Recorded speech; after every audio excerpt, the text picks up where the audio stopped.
আমি থাকবো দাদু ভাই, যতদিন আপনি আমাকে এখানে রাখতে চাইবেন ততদিন আমি এখানে থাকবো। আমি বলছি কি, আমি কি একবার সাহেবকে ফোন করব দাদু ভাই? মানে সে কাজখানা করা কি ঠিক হবে? কি ব্যাপারে?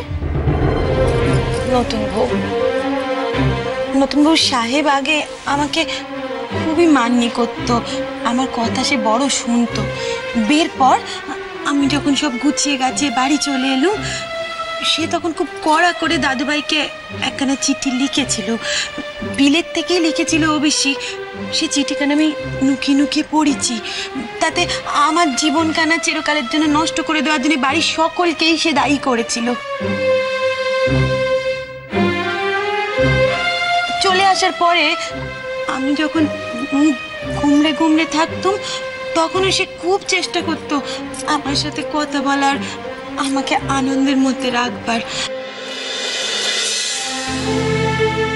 আমি তোকে বলছি নতুন বউ, সে তোর ইকবাল দাকে আগে যেমন ধারা সম্মানটি করতো এখনো তেমনটি করে।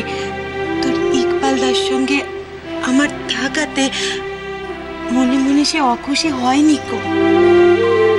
এই তার নমুনা। দিদি ভাই প্লিজ, তুমি তোমার ভাইয়ের হয়ে আমাকে আর কিছু বলতে এসো না তো। বোন, তোমার দিদি ভুল কিছু বলেনি। ছোটবেলায় আমিই ছিলাম ওর রোল মডেল। আমরা দুজনে মিলে কত প্ল্যান করতাম। একদিন বড় হয়ে লেখাপড়া শেষ করে সে গায়ে ফিরে আসবে এই কথা দিয়েছিল আমায়।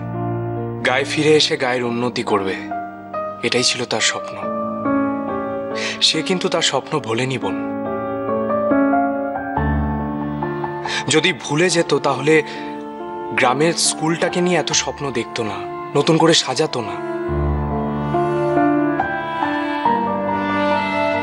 সাহেবের মন কিন্তু আগের মতোই রয়েছে। তাই যদি হবে তাহলে তোমাকে যখন গ্রাম থেকে ওরা তাড়িয়ে দিয়েছিল তোমার সঙ্গে কথা বলেনি কেন? কেন গ্রামে গিয়ে তোমার খোঁজ করেনি আমাকে বলো? আর তোমাদের বিয়েটা যে ভেঙে গেল তখন সেটা জোড়া লাগানোরই বা চেষ্টা করেনি কেন? Answer me.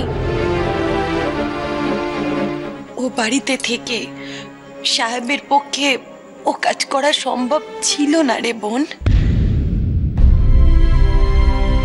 হ্যাঁ, সেই জন্যই তো তোমাকে সংসার ছাড়া হতে হয়েছে পুরজুরি। ও যদি এই কাজ করতো তাহলে ওকেও হয়তো বাড়ি ছাড়া হতে হতো।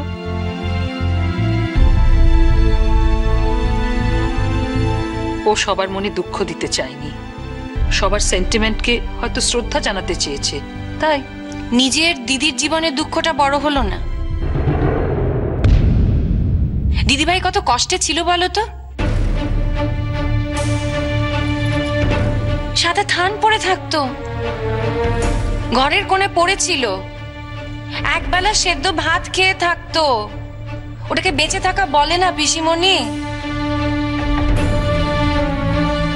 আর সবাই যদি ভালো থাকতে পারে তাহলে দিদিভাই কেন পারে না? সবকটা স্বার্থপর, একদম স্বার্থপর। আমি কোনো অন্যায় করিনি, ভুল করিনি। দোষটা ওরা করছে, অন্যায়টা ও করছে। বোন, বোন না, আমি একটা কথা বলি। দেখো, সাহেবকে আমি যতদূর চিনি ও খুব ইগোইস্টিক ছেলে। ও মনে মনে ভেঙে পড়লেও কাউকে দেখাতে চায় না, দেখাতে পারে না আর কি। আমি বলছি, তুমি কি একবার ওকে ফোন করবে? ও হয়তো ফোন করতে চাইছে, কথা বলতে চাইছে, কিন্তু পারছে না। তুমি যদি একবার ওকে ফোন করো তাহলে হয়তো ওর সেই আর ভেঙে যেতে পারে। কেন আমি ওকে ফোন করতে যাব কেন? ওয়াই? আমি তো কোনো অন্যায় করিনি। আর তাছাড়া সম্পর্ক ভাঙার কথা ও বলেছে, তাই ফোনটা যদি করতে হয় তাহলে ওকেই করতে হবে। অফকোর্স ও যদি রিয়েলাইজ করে যে ও কোনো অন্যায় করেছে।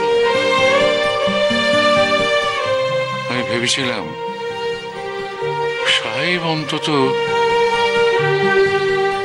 ওদের পাশে দাঁড়াবে, তার দিদির পাশে দাঁড়াবে, স্ত্রীর পাশে দাঁড়াবে, সমস্ত ব্যাপারটার এগেনস্টে রুখে দাঁড়াবে, স্ত্রীকে সমর্থন করবে।